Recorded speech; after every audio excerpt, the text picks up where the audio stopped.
నమో తస్స భగవతో అరహతో సమ్మా సంబుద్ధస్స. విశుద్ధి మార్గంలో మనము కాయగత సతి గురించి చెప్పుకుంటూ ఉన్నామంటే ఈ శరీరానికి సంబంధించిన ఎరుకతో ఉండటం. ఈ శరీరం ఏ విధంగా ఉన్నదో లోపల కానీ బయట కానీ దాన్ని ఉన్నది ఉన్నట్టుగా తెలుసుకొని ఉండటం, ఎరుకగలిగి ఉండటం, దాని గురించి చెప్పుకుంటూ ఉన్నాము. అయితే ఇందులో కొన్ని విషయాలు ఇదివరకే మనము చెప్పుకున్నాము.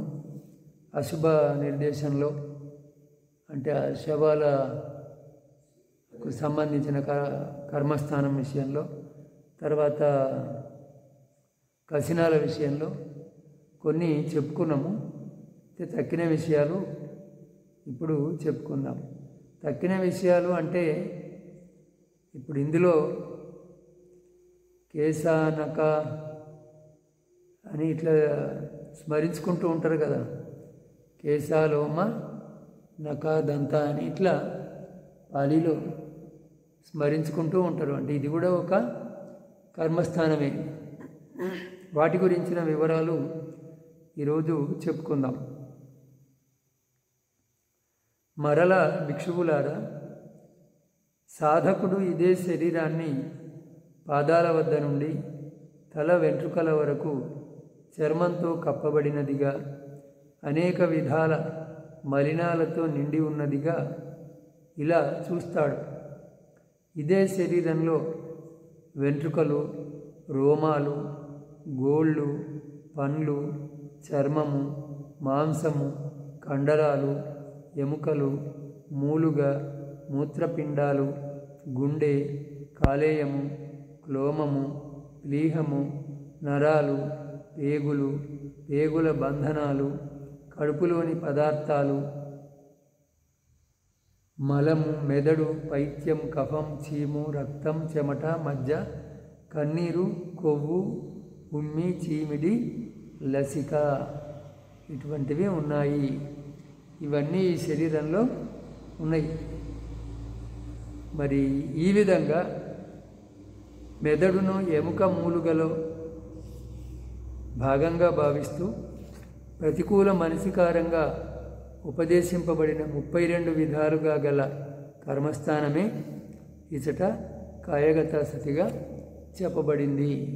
అంటే ఈ 32 విధాల శరీర భాగాల్ని ఉన్నది ఉన్నట్టుగా ఎరుకగలిగి ఉండటం, స్మరించుకోవటమే ఇక్కడ కాయగత సతి కర్మస్థానంగా చెప్పబడ్డది. ఇక్కడ పాలి వ్యాఖ్యానం ప్రకారము ధ్యాన వర్ణనము ఇలా ఉన్నది. 4 మహాభూతాలతో నిర్మితమైనది ఈ దుర్గంధ శరీరము. పాదాలకు పైన, తల వెంట్రుకలకు క్రింద 4 వైపుల నుండి చర్మంతో ఆవరింపబడిన ఈ శరీరాన్ని వెంట్రుకలు మొదలైన అనేక విధాల మలినాలతో నిండినదిగా చూస్తాడు. అదే ఈ శరీరము నానా విధాల మలినాలతో నిండి ఉన్నదిగా చూస్తాడు. ఇదే శరీరంలో వెంట్రుకలు ముందరి వలనే మూత్రము ఉన్నాయి. అంటే ఈ శరీరంలో ఆ వెంట్రుకలు మొదలుకొని మూత్రం వరకు 32 భాగాలు ఉన్నాయి. ఇచట అనగా పాదతలం నుండి తల వెంట్రుకల వరకు, కింద పాదాల నుంచి పైన తల వెంట్రుకల వరకు చర్మం లోపల ఈ శరీరంలో అనేక విధాల మలినాలు ఉన్నాయి. శరీరము మలినాగారం అంటే మలినానికి నివాసం కావటం వలన జుగుప్సాకరమైన వెంట్రుకలు మొదలైన నేత్ర రోగాలు మొదలైన 100 రోగాలకు జన్మస్థానము కావటం వలన కాయ అనబడుతుంది. జుగుప్స అంటే ఇక్కడ కు అంటే జుగుప్స అని అర్థం. అయ అంటే వీటికి జన్మస్థానం కావటం. కు ప్లస్ అయ కాయ. కాయ అనే పదంలోనే జుగుప్సాకరమైన మలినాలతో నిండి ఉన్నది అనే అర్థం ఉన్నది అని చెప్తూ ఉన్నాడు. ఇది వెంట్రుకలు మొదలైన 32 విధాలుగా ఉన్నది. ఇక్కడ ఈ శరీరంలో వెంట్రుకలు ఉన్నాయి, ఇదే శరీరంలో రోమాలు ఉన్నాయి. ఇలా సంబంధాన్ని గ్రహించాలి. ఎందుకనగా పాదాలకు పైన వెంట్రుకలకు కింద 4 వైపులా చర్మాన్ని కలిగిన ఇటువంటి 4 మూరల శరీరాన్ని అన్ని విధాలా పరిశీలిస్తూ ఎటువంటి ముత్యాలను, మణులను, వైడూర్యాన్ని, అగరు, కుంకుమ, కర్పూరము లేదా సుగంధ చూర్ణము మొదలైన వాటిని ఏమాత్రం చూడకపోగా అచట పరమ దుర్గంధితము, జుగుప్సాజనకము, అశుభ దర్శనము, నానా విధాల వెంట్రుకలు, రోమాలు మొదలైన మలినాలనే చూస్తాడు. ఈ శరీరాన్ని పరిశీలించినప్పుడు ఇందులో విలువైనటువంటివి లేదా పరిశుద్ధమైనటువంటివి ఏవి కనిపించవు. అన్నీ మలినాలే కనిపిస్తాయి. ఇంతకుముందు కూడా మనం చెప్పుకున్నాం వాటి గురించి. సుగంధ ద్రవ్యాలు, అగరు, కుంకుమ, కర్పూరం లాంటి సుగంధ ద్రవ్యాలు ఏమీ ఇందులో కనిపించవు. అన్నీ రోమాలు, వెంట్రుకలు, ఉమ్మి, చీమి, అన్నీ మలము ఇటువంటివే కనిపిస్తాయి. ఇక్కడ పద సంబంధాన్ని అనుసరించి వర్ణింపబడింది.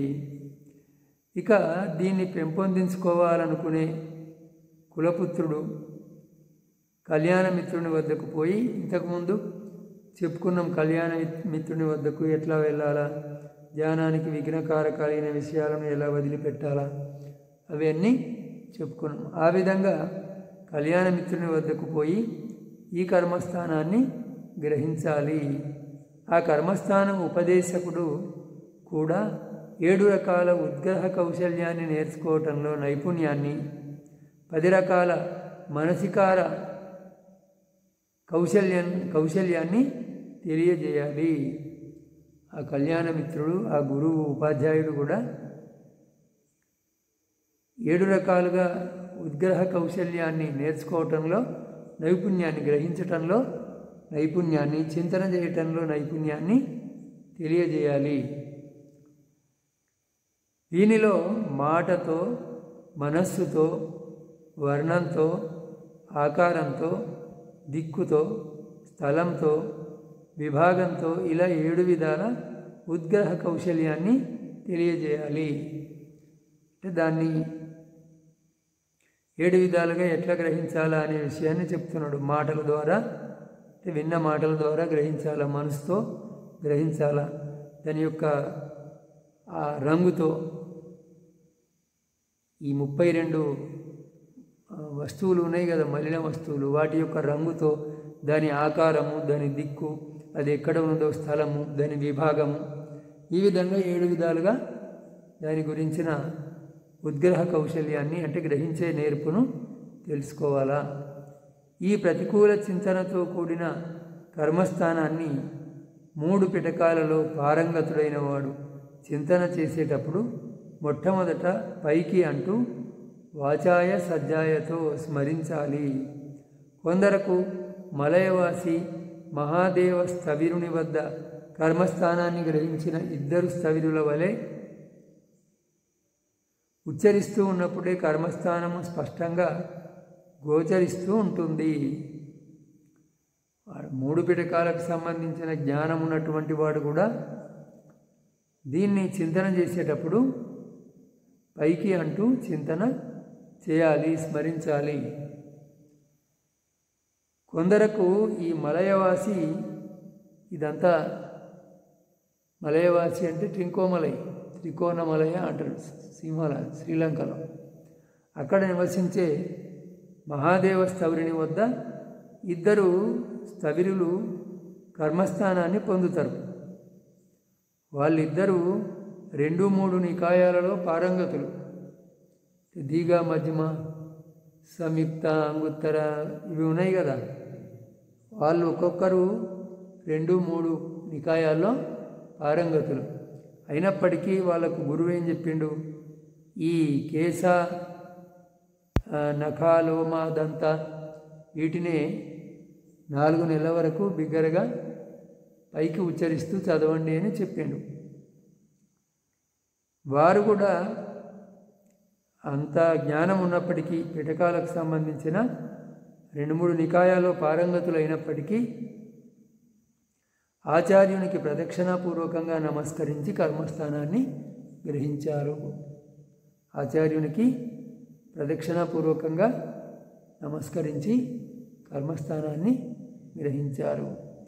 ఇవి మొదటనే చెప్పుకున్నాం మనం. ఆచార్యుడు ఏమిటి, ఆచార్యుడి వద్ద ఏ విధంగా ఉండాలా, కర్మస్థానాన్ని ఎట్లా గ్రహించాలా, ఆచార్యుడు శిష్యునికి తన సమర్పణ భావం ఉన్నదా లేదా అని గ్రహించటము, ఇవన్నీ చెప్పుకున్నాం.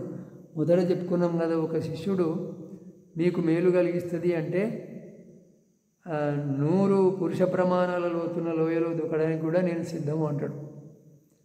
ఇంకొకతను పాదాల దగ్గర నుంచి తల వరకు ఆ బండ మీద అరగదీయడానికి కూడా నేను సిద్ధమే అంటాడు తన శరీరాన్ని. అటువంటి సమర్పణా భావము ఉన్నప్పుడు ఆచార్యుడు చెప్పిన దాన్ని శ్రద్ధతో ఆచరిస్తారు, పాటిస్తారు. ఆ విద్యలో పరిపూర్ణులు అవుతారు.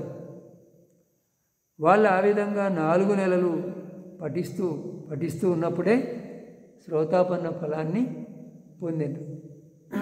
కనుక కర్మస్థానాన్ని తెలిపే ఆచార్యుడు శిష్యులకు మొదట బిగ్గరగా పలుకుతూ చదవండి అని చెప్పాలి.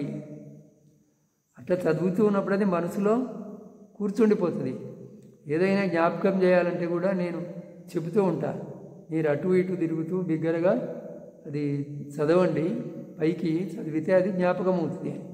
నిశ్శబ్దంగా కూర్చుండి మనసులో చదివితే అది జ్ఞాపకం కాదు, నిలబడదు స్థిరంగా. అంటే నువ్వు ఉచ్చరించిందానే అది మళ్ళీ నీ చెవుల ద్వారా నీ మనసులోకి పోతూ ఆ విధంగా అది స్థిరంగా కూర్చుంటుంది మనసులో. దానితో పాటు అలా చేసేవారు కూడా మొదట త్వచ పంచకము మొదలైన వాటిని పంచి, అంటే 5-6గా విభజించి మొదటి నుండి చివరకు వెంట్రుకలు, రోమాలు, గోళ్ళు, దంతాలు, చర్మం అని చదివి మరలా చివరి నుండి మొదటికి చర్మము, దంతాలు, గోళ్ళు, రోమాలు, వెంట్రుకలు అని చదవాలి. అంటే ఈ 32ంటిని కొన్నింటిని 5 భాగాలుగా, ఒక 2ంటిని 6 భాగాలుగా విభజించారు, గ్రూపులుగా డివైడ్ చేసిండ్రు వీటిని. అట్లా డివైడ్ చేసి ఒక్కొక్క దాన్ని, అంటే ఒక గ్రూపును ఒకసారి మొదటి నుంచి చివరికి, తర్వాత చివరి నుంచి మొదటికి. ఇప్పుడు కేశ, లోమ, నఖ, దంత, త్వచ అని మొదటి నుంచి చివరికి చదివి మళ్ళీ కేశ, లోమ, నఖ, దంత, త్వచ ఇట్లా ఇటు నుంచి అటు, అటు నుంచి ఇటు చదువుతూ ఉండాలి. తర్వాత వృక్క పంచకంలో మాంసాలు, నరాలు, ఎముకలు, ఎముక మూలుగా, మూత్రపిండాలు అని ఇట్ను, అంటే మొదటి నుంచి చివరికి, మళ్ళీ చివరి నుంచి మొదటికి మూత్రపిండాలు, ఎముక మూలుగా, ఎముకలు, నరాలు, మాంసము, చర్మము, దంతాలు, గోళ్ళు, రోమాలు, వెంట్రుకలు ఇలా చదవాలి. అంటే రెండవసారి చదివినప్పుడు మొదటి దాన్ని కూడా కలుపుకోవాలన్నమాట దాంట్లో. ఈ విధంగా ముందుకు వెళ్తున్న కొద్దీ ఇంకా అన్నిటినీ, మొదటి వాటిని కూడా కలుపుకుంటూ దీన్ని చదువుతూ ఉండాలి. దాని తర్వాత ఊపిరితిత్తుల పంచకంలో హృదయము, కాలేయము, క్లోమము, ప్లీహము, ఊపిరితిత్తులు అని చెప్పి మరలా ఊపిరితిత్తులు, ప్లీహము, క్లోమము, కాలేయము, హృదయము, మూత్రపిండాలు, ఎముక మూలుగా, ఎముకలు, నరాలు, మాంసము, చర్మము, దంతాలు, గోళ్ళు, రోమాలు, వెంట్రుకలు అని చదవాలి. అంటే ప్రతిసారి కొత్తగా 5టిని కలుపుకొని పాత వాటిని మళ్ళీ యథావిధిగా చదవాలి. దాని తర్వాత మస్తిష్క పంచకంలో ప్రేవులు, ప్రేవుల బంధనము, కడుపులోని పదార్థాలు, మలము, మస్తిష్కము అని మరలా తిరగవేసి మస్తిష్కము, మలము, కడుపులోని పదార్థాలు, ప్రేవులు, ఊపిరితిత్తులు, ప్లీహము, క్లోమకం, కాలేయం, హృదయం, మూత్రపిండాలు, ఎముక మూలుగా, ఎముకలు, కండరాలు, మాంసము, చర్మము, దంతాలు, గోళ్ళు, రోమాలు, వెంట్రుకలు అని చదవాలి. ఈ విధంగా ప్రతిసారి ఒక గ్రూపు పెరుగుతూ ఉంటుంది. తర్వాత మేధో షష్టకంలో, మేధ అంటే కొవ్వు, ఈ గ్రూపులో 6 ఉన్నాయి. ఇదివరకు చెప్పుకున్న గ్రూపుల్లో 3 ఉన్నాయి, 5 ఉన్నాయి. ఈ గ్రూపులో 6 ఉన్నాయి. ఈ షష్టకంలో పిత్తము అంటే పైత్యం, కఫము, రసి, రక్తం, చెమట, మజ్జ అని మరలా తిరగవేసి మజ్జ, చెమట, రక్తం, రసి, కాలేయం, హృదయం, మూత్రపిండాలు, ఎముకమూలుగా ఎముకలు, కండరాలు, మాంసము, చర్మము, దంతాలు, గోళ్ళు, రోమాలు, వెంట్రుకలు అని చదవాలి. ఆ తర్వాత చివరిలో ఉన్నది మూత్ర షష్టకం. ఇందులో కన్నీరు, కొవ్వు, ఉమ్మి, చీమిడి, లసిక, మూత్రం. లసిక అంటే ఈ మోకాలు కీళ్ళ మధ్యలో ఉండే మెత్తని పదార్థం. అది బాగున్నప్పుడు మోకాళ్ళ నొప్పులు రావు. వృద్ధాప్యంలో అది ఉత్పత్తి కానప్పుడు, ఎండిపోయినప్పుడు ఎముకలు ఒకదానికొకటి ఒరుచుకొని మోకాళ్ళ నొప్పులతో బాధపడుతూ ఉంటారు పెద్దవారు. తర్వాత మళ్ళీ చివరి నుంచి మొదటికి మూత్రం, లసిక, చీమిడి, ఉమ్మి, కొవ్వు, కన్నీరు అని ఈ విధంగా వెంట్రుకల వరకు. అంటే చివరిసారి చెప్పినప్పుడు మొత్తం 32 వస్తాయి. మొదటిసారి 5 మాత్రమే, తర్వాత 10, ఆ తర్వాత 15. ఈ విధంగా పెరుగుతూ ఉంటాయి అన్నమాట.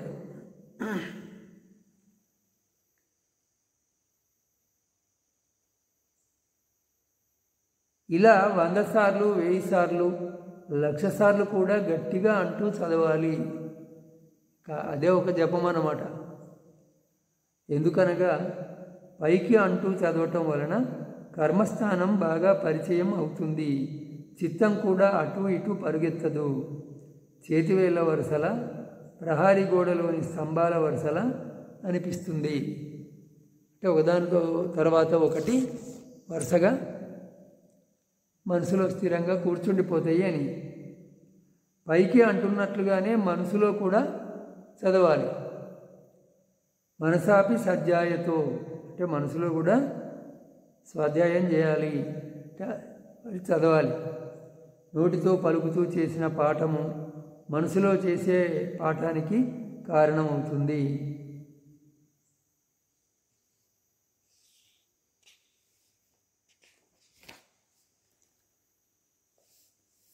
ఇక వీటిని వివరించి చెబుతూ మొదట పైకి చదవాలి అని చెప్పిండు కదా మాటతో, తర్వాత మనసుతో, అది 2 చెప్పుకున్నాం. తర్వాత వర్ణం అంటే రంగును బట్టి, వెంట్రుకలు మొదలైన వాటి రంగును బట్టి నిశ్చయించాలి. వెంట్రుకలు ఏ రంగులో ఉన్నాయి ఆ విధంగా ప్రతి వస్తువు ఈ 32ంటిని వాటి రంగు గురించి కూడా నిశ్చయం చేయాలి.